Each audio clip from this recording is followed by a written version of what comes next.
देश के लिए कुछ काम करने का मौका मिला, अपराध के विरुद्ध संघर्ष करने का मौका मिला। पहले से ही पुलिस ही बनना चाह रहा था या ऐसा कुछ नहीं था। ये जो जर्नी रहा, आपको थोड़ी सी आउट ऑफ बॉक्स थिंकिंग चाहिए। नेशनल पुलिस एकेडमी में आपकी एंट्री होती है और दौर मुझे लगता है कि आज के दौर से ज़्यादा कठिन समय था। आप बतौर एएसपी अयोध्या पहुंचते हैं और तमाम मिर्ज़ापुर से लेकर के तमाम अन्य जिलों में आपने कप्तानी करी।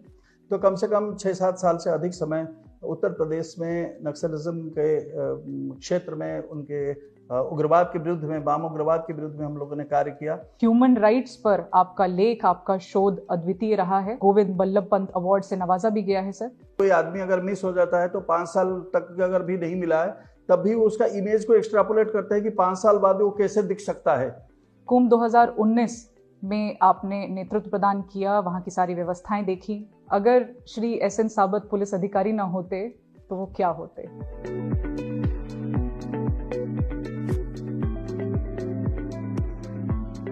नमस्कार, जय हिंद।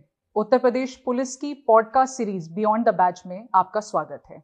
ये एक अनूठी पहल है उत्तर प्रदेश पुलिस की, जिसका आज प्रथम एपिसोड है। यह पॉडकास्ट पुलिस अधिकारियों के असाधारण जीवन, चुनौतियों, उपलब्धियों की आपको एक झलक देगा। ये न केवल पुलिस कर्मचारियों, अधिकारियों के लिए है, बल्कि हर उस नागरिक के लिए है जो कि सुरक्षा, सेवा और नेतृत्व के सूक्ष्म आयामों को जानना चाहता है। आज के हमारे मेहमान हैं 1990 बैच के एक प्रतिष्ठित आईपीएस अधिकारी डॉक्टर एसएन साबत। सर का लगभग 4 दशकों का कार्यकाल अब अंतिम चरण पर है। इनका प्रतिष्ठित कार्यकाल बहुत सारी उपलब्धियों के साथ भरा हुआ है।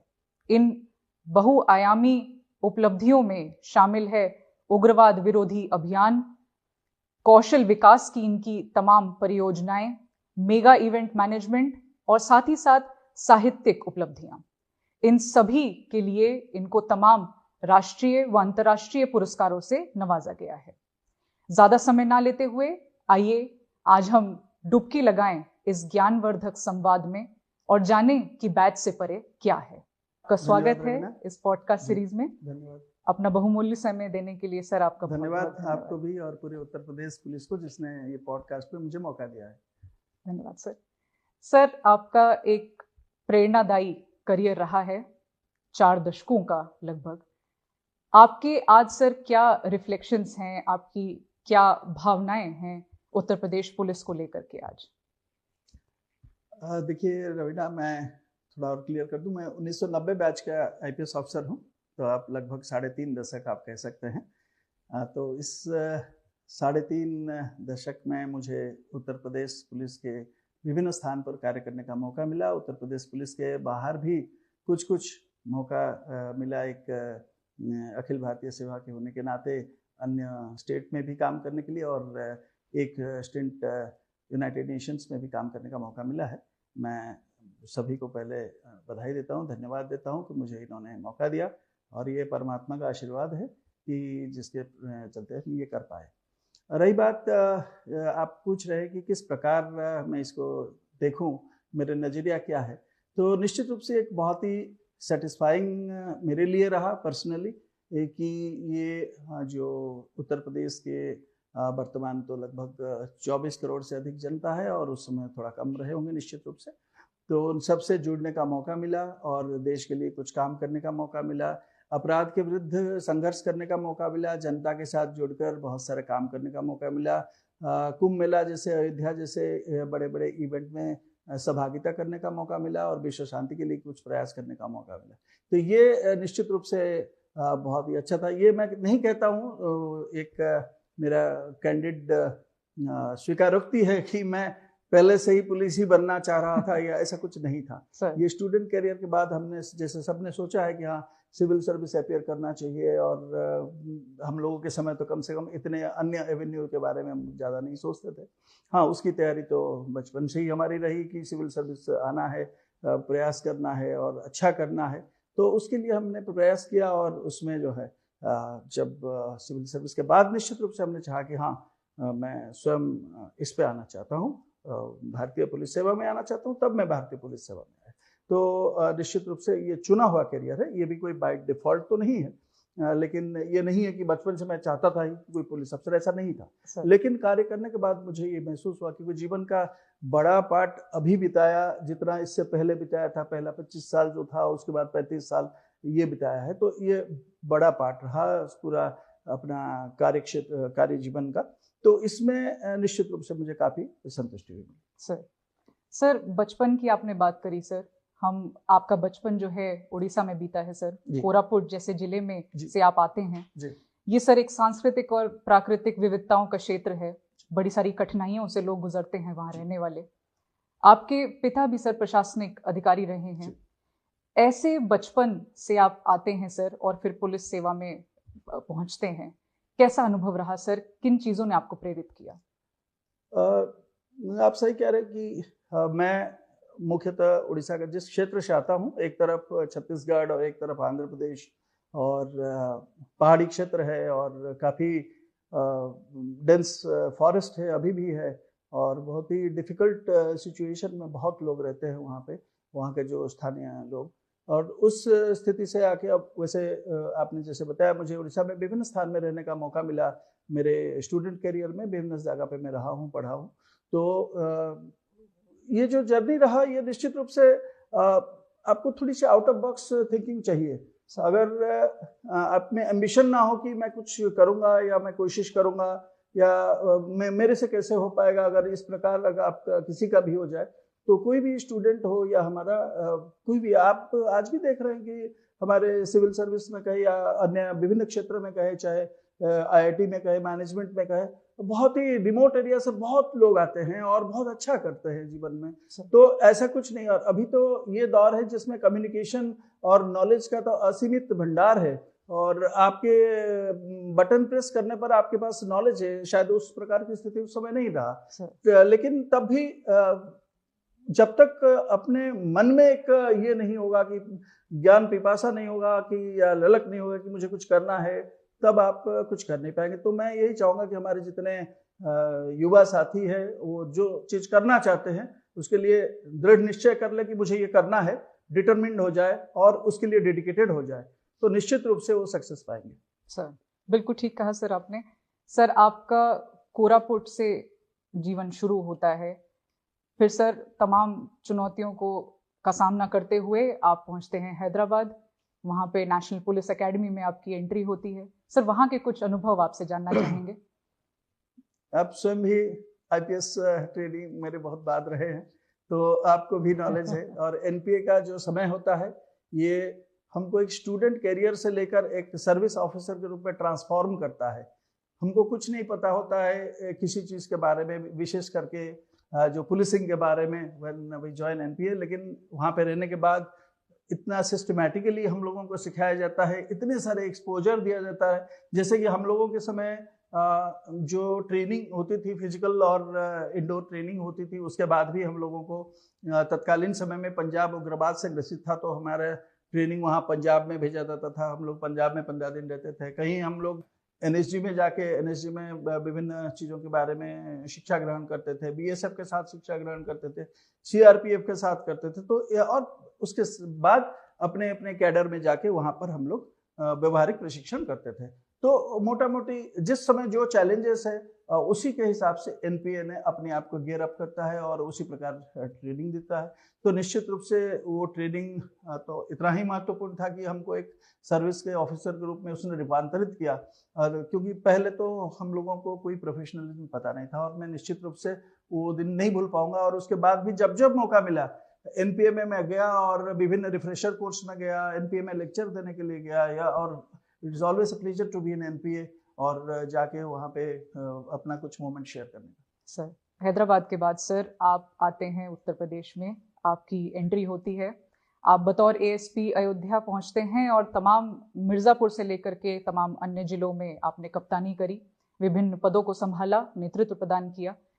उसके क्या अनुभव रहे सर? उत्तर प्रदेश हमेशा पुलिसिंग के लिए बहुत चैलेंजिंग रहा। जब हम कैडर में आए तभी सब लोगों ने बताया था कि भारत में जितने प्रकार समस्या है, सभी का कुछ ना कुछ झलक तो उत्तर प्रदेश में निश्चित रूप से है। सर उत्तर प्रदेश में उस समय जब हम लोग यहाँ पे ज्वाइन किए थे, बहुत फेमस ऑफिसर्स यहाँ पे डीजीपी रहे हैं, श्री प्रकाश सिंह सर रहे हैं, श्री एसबीएम त्रिपाठी सर रहे हैं, और सभी टॉप ऑफिसर्स यहाँ पे थे जिन्होंने अपने आप का छाप छोड़ रखा था, और हम लोग उनको एक मॉडल के रूप में मान रहे थे, एक मेंटर के रूप में हम लोग उनसे उनके प्रोफेशनलिज्म को देखते थे। मैं शुरू तो किया था, रेगुलर एएसपी मेरी वाराणसी में रही, और फिर मैं अयोध्या में भी रहा एएसपी के रूप में। निश्चित रूप से वो समय और दौर मुझे लगता है कि आज के दौर से ज़्यादा कठिन समय था, और अभी तो पुलिस का काफ़ी अपर हैंड है, और उन दिनों में मुझे लगता है कि लॉ एंड ऑर्डर के लिए भी प्रत्येक दिन हम लोगों को समस्या जूझना पड़ता था, और हम लोग काफ़ी प्रयास करके उसमें सफलता पाते थे। सर, जिन क्षेत्रों में आपने शुरुआती दौर में काम किया, वहाँ पर नक्सलवाद की भी शुरुआत उत्तर प्रदेश में आपने देखी। सर, आपने चाहे उत्तर प्रदेश में हो, चाहे सीआरपीएफ के रूप में बाद में नक्सलवाद से निपटने की आपकी रणनीतियाँ हों, उसके बारे में आप क्या कहना चाहेंगे सर? और कम्युनिटी पुलिसिंग पे आपका जो विशेष बल हमेशा से रहा है, और नक्सलवाद की दृष्टि से आप किस तरीके से इसको देखते हैं सर? उत्तर प्रदेश में नक्सल प्रभावित क्षेत्र अगर कहा जाए तो मिर्जापुर, चंदौली और सोनभद्र कभी ना कभी वो मेरे जुरिस्डिक्शन में रहा।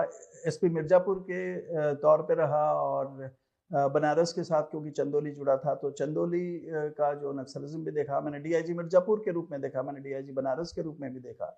तो कम से कम 6-7 साल से अधिक समय उत्तर प्रदेश में नक्सलिज्म के क्षेत्र में, उनके उग्रवाद के विरुद्ध में, वाम उग्रवाद के विरुद्ध में हम लोगों ने कार्य किया, और उस एक्सपीरियंस को लेकर मैं भारत सरकार में भी कार्य किया। मैंने डीआईजी और आईजी के रूप में भी भारत सरकार में, उत्तर प्रदेश में भी, और उत्तर प्रदेश के बाहर उड़ीसा प्रांत में और छत्तीसगढ़ में भी कुछ समय के लिए मैंने नक्सल प्रभावित क्षेत्र में प्रभारी रहा ऑपरेशंस की।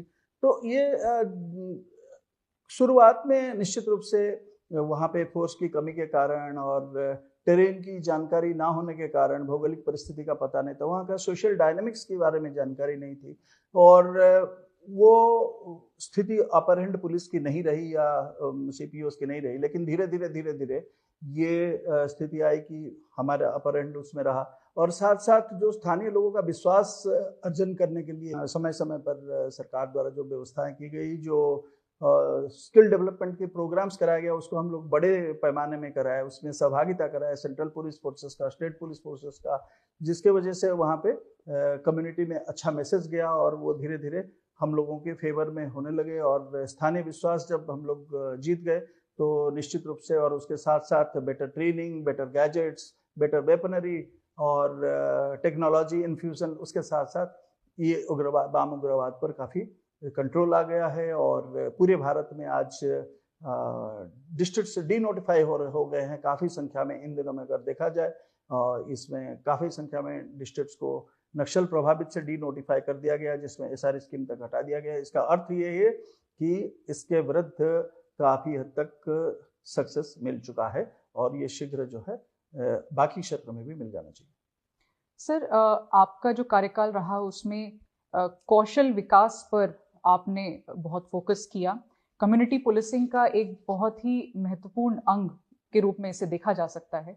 इसके बारे में सर अगर आप कुछ हमसे साझा करना चाहें।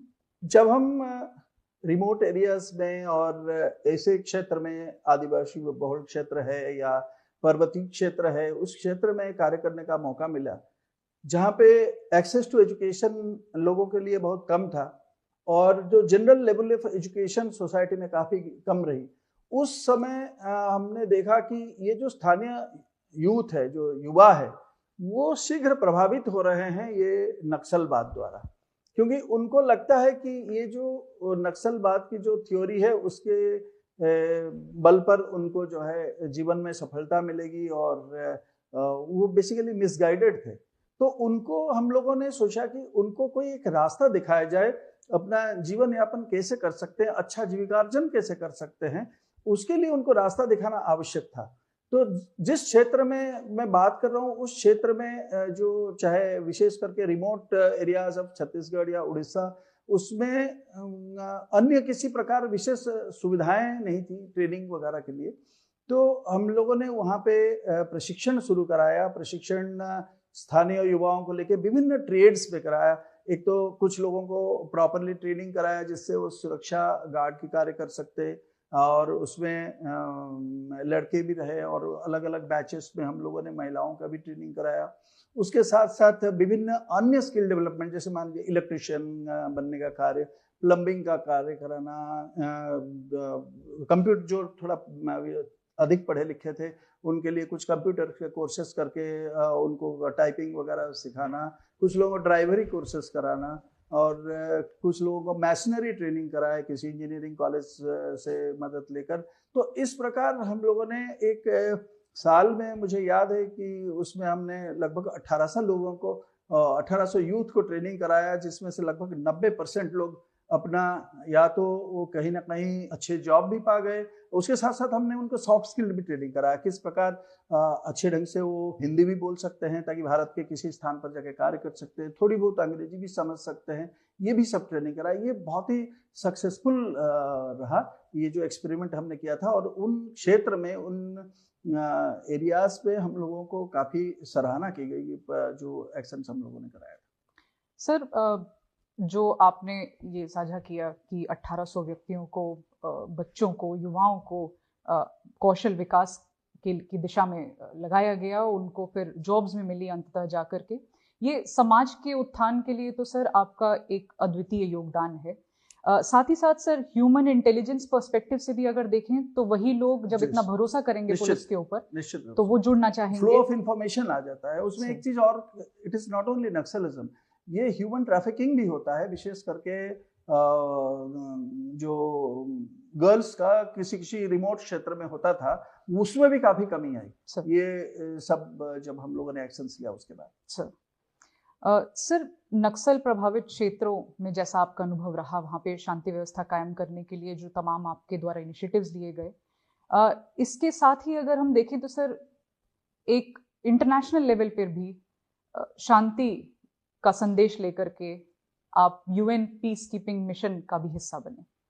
वहां पर आपके कैसे अनुभव रहे सर? और उत्तर प्रदेश में जितनी आपने पुलिसिंग करी, वहां के जो स्किल सेट थे किस तरीके से आपने उपयोगी पाया विदेश में, और वहां से ऐसे कौन से स्किल सेट थे सर जो आप लेकर के आ पाए, यहाँ पर आपने लागू किया और उसका परिणाम देखा? उस समय United Nation peace keeping mission in Kosovo में 51 देशों की प्रतिनिधित्व पुलिस अफसर उसकी रही है, और वो निश्चित रूप से एक बहुत बड़ा एक्सपोजर था। और आपको पता ही है कि यहाँ पर उत्तर प्रदेश से भी हमारे कई सारे officers, IPS officers, PPS officers एवं इवन इंस्पेक्टर, सब इंस्पेक्टर्स भी हमारे वहाँ पे समय समय पर सहभागिता किए हैं, प्रतिनिधित्व किया है। और ये एक्सपीरियंस एकदम अलग था, क्योंकि वो जो पैटर्न ऑफ पुलिसिंग वहाँ पे अपनाई गई थी, और उसमें स्पेशलाइजेशन के ऊपर पुलिस के साथ चीज विश्वास किया जाता था। इन्वेस्टिगेशन जो करता था, इन्वेस्टिगेशन पर स्पेशलाइजेशन, विभिन्न प्रकार इन्वेस्टिगेशन पर अलग अलग स्पेशलाइजेशन, लॉ एंड ऑर्डर में इक्विपमेंट का किस प्रकार यूज होता है, ये सब जब हम लोग यहाँ पे आए, हम लोगों को उससे इंसाइट मिला कि हम लोग अपनी पुलिसिंग को कैसे बेटर कर सकते हैं। Ethnic conflict between communities, Serbians and Albanians होता था, और उसका बहुत ही इंटरनेशनल रेमिफिकेशन होता था, जिसके लिए हम लोग वहाँ पे मिशन में भेजा गया था।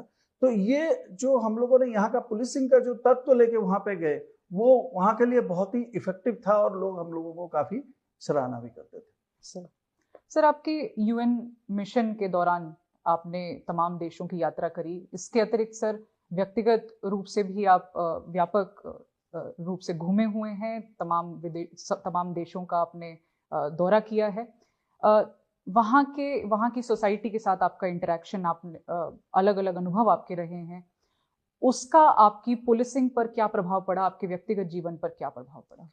देखिए, पुलिसिंग पर अगर कहे तो हमें जो मॉडर्न टेक्नोलॉजी है उसको हमें लगातार अडॉप्ट करना चाहिए।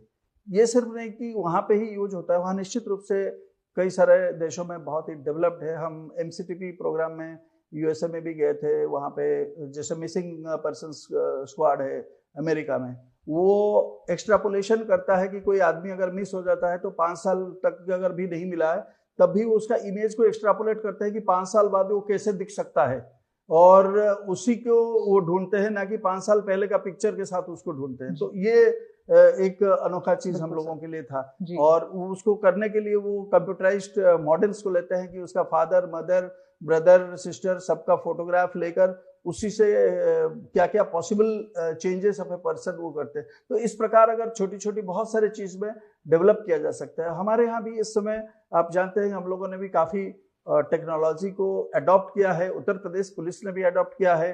और इस समय महाकुंभ की तैयारी में काफी टेक्नोलॉजी यूज होता है। 2019 के प्रयागराज कुंभ मेला में हम लोगों ने टेक्नोलॉजी को काफी बड़े स्केल में अडॉप्ट किया और जिसके चलते उसका सफलता रही। और कटिंग ऑफ एज में जब हम टेक्नोलॉजी यूज करते हैं वो जनता को फायदा करती है और पुलिस के लिए काम सुगम और सरल कर देता है।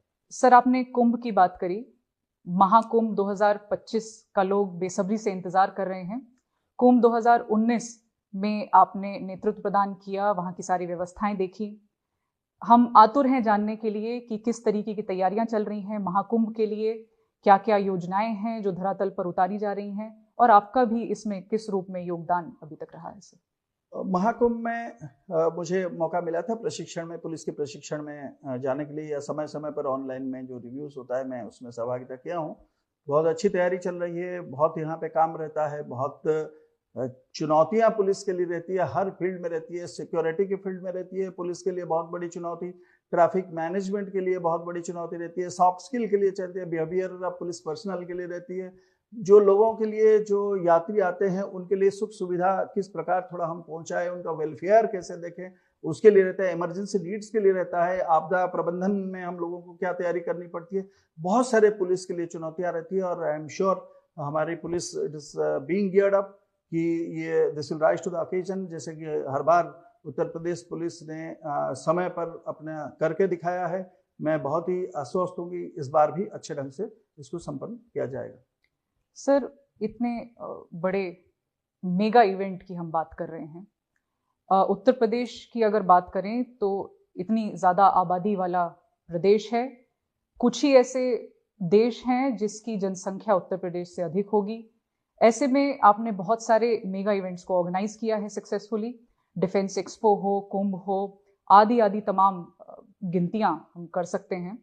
इसमें आप किस तरीके से क्राउड मैनेजमेंट स्ट्रैटेजीज डेवलप करते थे, किस तरीके से आपने इनको सकुशल संपन्न कराया सर? देखिए, कोई भी कुंभ मेला तो सबसे बड़ा दुनिया का सबसे बड़ा अरेंजमेंट है और जिसमें क्राउड मैनेजमेंट सबसे इम्पॉर्टेंट है। उसको छोड़ के भी कोई भी बड़ा अरेंजमेंट जब होता है हमारा, उसके लिए एक तो मेटिकुलस प्लानिंग, पूरा सिस्टमैटिक ढंग से हम लोग उसकी सभी पहलुओं को देखकर एक मेटिकुलस प्लानिंग करना आवश्यक है। उसके बाद उसका मेटिकुलस एग्जीक्यूशन और एग्जीक्यूशन की regular monitoring, infusion of technology, technological intervention हम लोग क्या कर रहे हैं और बेटर क्या कर सकते हैं। हम एआई को इतने में 2019 में इतना इवेंट्स ऑफ इंटरेस्ट क्रिएट किया, तो इस बार और बेटर हम लोग क्या कर सकते हैं। इस प्रकार हर चीज में किस प्रकार हम लोग इंफ्रास्ट्रक्चर को चेंज करें जिससे कि व्यवस्थाएं सुगम हो सकता है। ट्रैफिक मैनेजमेंट में और हम लोग क्या कर सकते हैं, अगर तब हम ड्रोन में यूज किए, हम लोग ITMS से अभी कर रहे हैं, तो और आगे हम लोग क्या कर सकते हैं। तो हर चीज में हम लोगों को मेटिकुलसली देखना होगा कि हम लोग कैसे और बेहतर कर सकते हैं। और इसका और coordination between different forces, coordination between different agencies, हर चीज का जब ये होगा तो उसका नेट रिजल्ट बहुत अच्छा होगा। और last but not the list, जो हमारे श्रद्धालु आते हैं, यात्री आते हैं, विजिटर्स आते हैं, उनके साथ हम व्यवहार कैसे करते हैं, क्योंकि आप व्यवहार के माध्यम से ही उनको गाइड कर सकते हैं, ट्यूटर कर सकते हैं, एजुकेट कर सकते हैं और थोड़ा टेक्नोलॉजी के साथ बता सकते हैं, ताकि आप जो कहेंगे वो उस हिसाब से करेंगे और आपका व्यवस्था कभी भंग नहीं होगा। अगर ये ध्यान नहीं रखा गया है तो फिर समस्या होती है।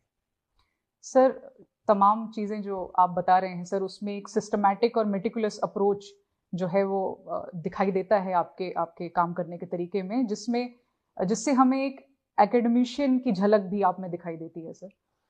ह्यूमन राइट्स पर आपका लेख, आपका शोध अद्वितीय रहा है, जिसके लिए आपको गोविंद बल्लभ पंत अवार्ड से नवाजा भी गया है सर। सर, हमारे श्रोताओं के लिए, हमारे साथियों के लिए क्या आप सरल तरीके से समझा पाएंगे कि ह्यूमन राइट्स क्या है, इसके क्या आयाम हैं? पहले तो सबसे पहले तो आपने बताया कि शिक्षा की नीड्स, और क्योंकि हमारे घर में हमेशा शिक्षा का भी माहौल रहा।